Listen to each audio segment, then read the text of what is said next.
एक विद्रोही लड़का नई महिला शिक्षिका को स्कूल से भगाना चाहता था। उसने जानबूझकर उन पर एक खिलौना सांप फेंका, लेकिन शिक्षिका ने उस खिलौना सांप को एक ही हाथ में पकड़ लिया।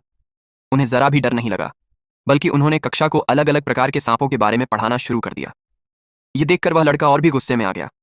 उसने शिक्षिका को धमकी दी कि वह कक्षा छोड़कर चली जाए।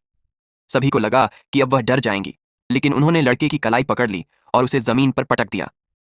विद्रोही छात्र डर के मारे हिल भी नहीं पाए। कक्षा से बाहर जाने के बाद लड़के ने कसम खाई कि वह शिक्षिका को स्कूल से निकलवा कर रहेगा। उसने किसी से एक केक बनवाया और उसमें बहुत सारा मिर्च पाउडर मिला दिया। जब शिक्षिका फिर कक्षा में लौटी तो वह लड़का केक लेकर मंच के पास गया। उसने झूठा सा माफी मांगी और उपहार स्वीकार करने की गुहार लगाई।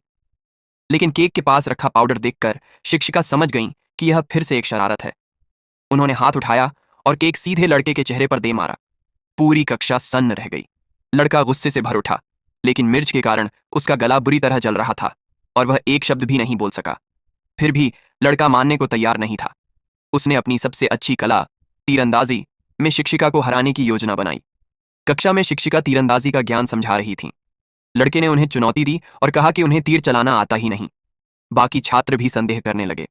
तभी लड़का खड़ा हुआ और तीरंदाजी की प्रतियोगिता का प्रस्ताव रखा। शिक्षिका ने बिना हिचकिचाए चुनौती स्वीकार कर ली। उन्होंने एक धनुष उठाया। लड़के ने देखा कि वह 9 स्टोन का भारी धनुष था, जिसे स्कूल में कोई भी खींच नहीं पाता था। उसे और यकीन हो गया कि शिक्षिका को तीरंदाजी नहीं आती। प्रतियोगिता शुरू हुई।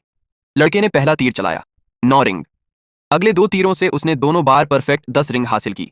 सबको लगा कि वही जीतेगा। तभी शिक्षिका ने एक साथ 3 तीर निकाले। सब हंस पड़े, लेकिन उन्होंने भारी धनुष को आसानी से खींच लिया और तीनों तीर एक साथ छोड़े। तीनों तीर सीधे परफेक्ट 10 रिंग में जा लगे। सभी हैरान रह गए। लड़के को शक हुआ कि धनुष में ही कुछ गड़बड़ है। उसने धनुष छीन लिया और खुद आजमाने लगा, लेकिन वह उसे खींच भी नहीं सका। तीर दीवार में जा लगा और उछलकर वापस आ गया। डर के मारे लड़का पीछे लड़खड़ाने लगा। शिक्षिका ने तुरंत उसे एक तरफ धक्का दिया, उछलकर उस लौटते तीर को पैर से लात मारी और वह तीर भी परफेक्ट 10 रिंग में जा लगा। यह देखकर लड़का पूरी तरह हार मान गया। वह उठा, दिल से शिक्षिका से माफी मांगी और वादा किया कि आगे से मन लगाकर